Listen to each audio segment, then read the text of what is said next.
Elephants the giants of our time.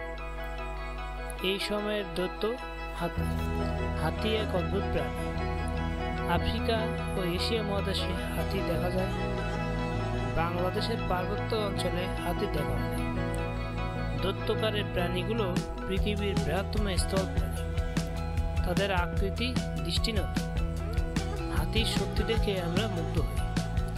হাতি অন্য যে কোনো প্রাণীর মতো নয়, তারা বন ও প্রাকৃতিক শক্তির একটি স্মারক। হাতি তাদের পরিবেশ ব্যবস্থার জন্য অত্যন্ত গুরুত্বপূর্ণ। হাতির ভবিষ্যৎ অনিশ্চিত, আমাদের তাদের রক্ষা করতে হবে। Social structure of elephants. হাতির সামাজিক কাঠামো। হাতি দলবদ্ধ হয়ে বাস করে। এই দলের একজন প্রধান থাকে। প্রবীণ মাহাতি দলের নেতৃত্ব দেয়। দলপতি দলকে পথ দেখায়। খাদ্য স্থান পরিবর্তন সংক্রান্ত সিদ্ধান্ত দেয়। যোগাযোগ হাতির জন্য খুবই গুরুত্বপূর্ণ। বাচ্চা হাতিরা প্রবীণ হাতি থেকে শিখে থাকে।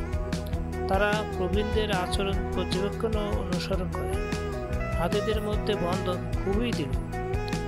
তারা বাচ্চাদের যত্ন নেয়, বিপদে একে অপরকে রক্ষা করে। দলের কোনো হাতি মারা গেলে তারা শোক প্রকাশ করে। Intelligence and emotion. বুদ্ধিমত্তা এবং আবেগ। হাতি অত্যন্ত বুদ্ধিমান প্রাণী। হাতির স্মৃতি অসাধারণ। এটি তাদের খাবারের উৎস মনে রাখতে সাহায্য করে। অসাধারণ স্মৃতির কারণে বহু বছর বিচ্ছিন্ন থাকার পরও তারা একে অপরকে চিনতে পারে। হাতিদের অনুভূতি অত্যন্ত প্রবল। তারা আনন্দ, রাগ এবং দুঃখ প্রকাশ করে। তারা দলের সদস্যের সাথে শক্ত বন্ধন তৈরি করে। তাদের আবেগের গভীরতা প্রকট। এটি তাদের বুদ্ধিমত্তা এবং সচেতনতা তুলে ধরে। হাতি তাদের ইকোসিস্টেমের একটি গুরুত্বপূর্ণ ভূমিকা পালন করে। Threats and conservation. হুমকি এবং সংরক্ষণ। হাতিরা আজ বিভিন্ন হুমকির সম্মুখীন। তিমির জন্য শিকার একটি প্রধান সমস্যা।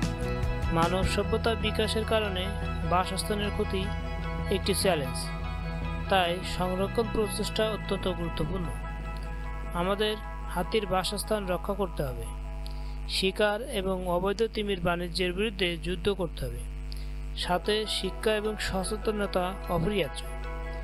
আমরা সবাই ইয়াতে অংশ নিতে পারি।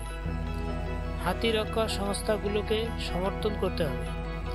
দায়িত্বশীলভাবে একসাথে কাজ করলে এই বৃহৎ জীবগুলো আমরা রক্ষা করতে পারি।